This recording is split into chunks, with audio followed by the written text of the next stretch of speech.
Assalamu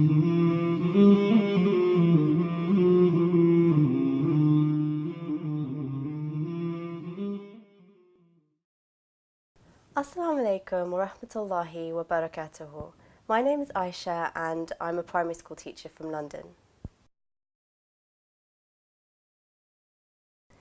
The hijab is a term that's come to mean different things to different people. So for some people it's simply the headscarf, but for others it's just dressing modestly, so maybe in some baggy clothes.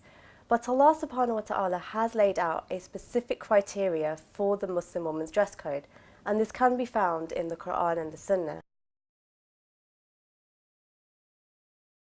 One of the biggest myths that has been propagated about the hijab is that Muslim women have been forced into wearing it by our male relatives, whether it's our husbands or our fathers.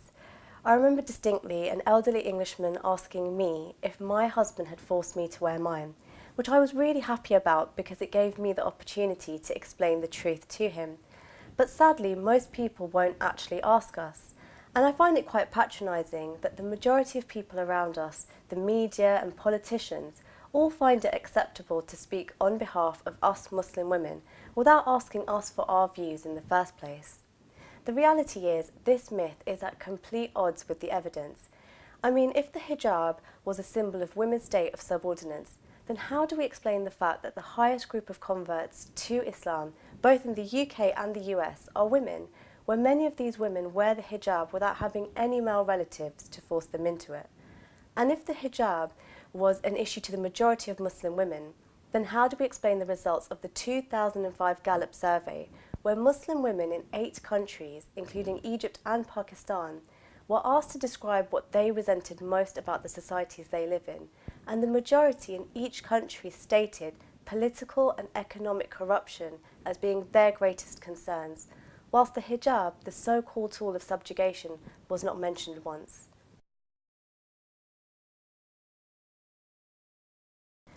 I think we have to question this assumption that if a decision made is based upon freedom of choice for the woman, then somehow this alone is when she is valued and elevated. Because if we look at what freedom has created for women in society, we find that actually the opposite is true. Secular liberal societies where people are free to determine for themselves how to view and treat women have made women's lives a misery, from eating disorders to the rampant levels of sexual harassment, rape and domestic violence, where according to Home Office statistics, an incident of domestic violence is reported to the police every minute here in the UK. Is this really the value and elevation that women seek? Alternatively, for the Muslim woman, there is no concept of freedom to dress as we please, but instead we perform all of our actions out of obedience to the Creator, seeking His Subhanahu wa ta'ala's pleasure alone. Because Allah Subhanahu wa ta'ala says in Surah Al-Nur verse 51, the saying of the faithful believers when they are called to Allah and His Messenger to judge between them is only that they say, we hear and we obey, and such are the successful. And so the Muslim woman wears the hijab out of complete submission to the Creator Subhanahu wa ta'ala and unapologetically. Though hijab is a law that seeks to hide women's beauty, in a society where the very liberal values of freedom have created the viewpoint of the woman as being a sexual exploit, where her beauty is everyone's business, the hijab cannot ensure women are protected nor honoured. And the levels of sexual harassment in countries like Egypt, where many women cover, testify to this fact. The bottom line is, a piece of fabric alone can do little to change the predominant viewpoint of the woman, which is what leads to her exploitation in the first place. Instead, hijab has to exist as part of an entire system where all laws and values are in harmony with it.